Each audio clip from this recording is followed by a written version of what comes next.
Assalamualaikum warahmatullahi wabarakatuh. Hi, I'm Yuninda Utami. We would like to share you about defining groups. First is speech community. Speech community is a group of people who share a set of linguistic norms and expectations regarding the use of language. It's a concept mostly associated with sociolinguistic and anthropological linguistics. For example, are groups of English speakers throughout the world. And the second is linguistic boundaries. We should also note that a recognizable single speech community can employ more than one language, whether we use national boundaries to define it. For example, in Bogor, you can hear Indonesian language and Sundanese language. And the third is shared norm. The nature of norms is explicitly discussed in connection to the notion of speech community, especially William Labov's definition that described the speech community as a group of people with a set of shared norms has treated that research community into a debate. In the next session, this debate is reviewed with the aim of elucidating the way in which norms are conceptualized.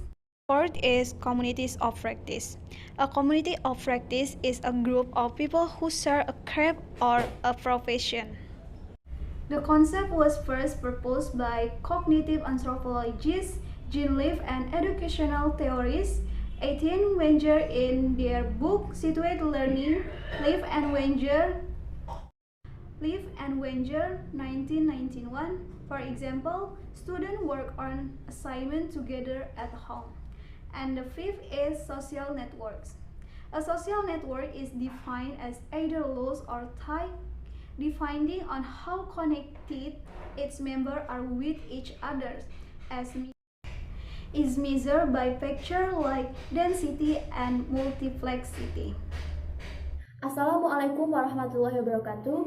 I'm Situn Afifa Aulia, and here I will continue Yulinda's presentation. The first is social identities. A key concept in the study of identity is that identity is not something you have, it's something you do. Like a community of practice, it's something that finds its basis in interactions, and another example include sport team and ethnic groups. Example illustrate, we may identify as similar to a person in one situation and as different in another. In some cases, identified categories may be imposed upon individual by others. And the second is beliefs, language, and social groups. Key aspect of the study of the language and social group is that how language are evaluated usually has very little to do with their linguistic feature and much more to do with the social status of the groups associated with them. And the truth is ideologies describe the study of language. Ideologies as a rubric for dealing with idea about language structure and use relative to social context. And the last is perceptual dialectology, the study of non-linguistic ideas about present, versus, and value of the dialect has come to be called perceptual dialectology. Summary, in this chapter we have grappled with how to define the social groups whose language we wish to describe and study in sociolinguistic research. Noting that some of these some difficulties in defining what a language is surface in defining what a speech community might be. Wassalamualaikum warahmatullahi wabarakatuh.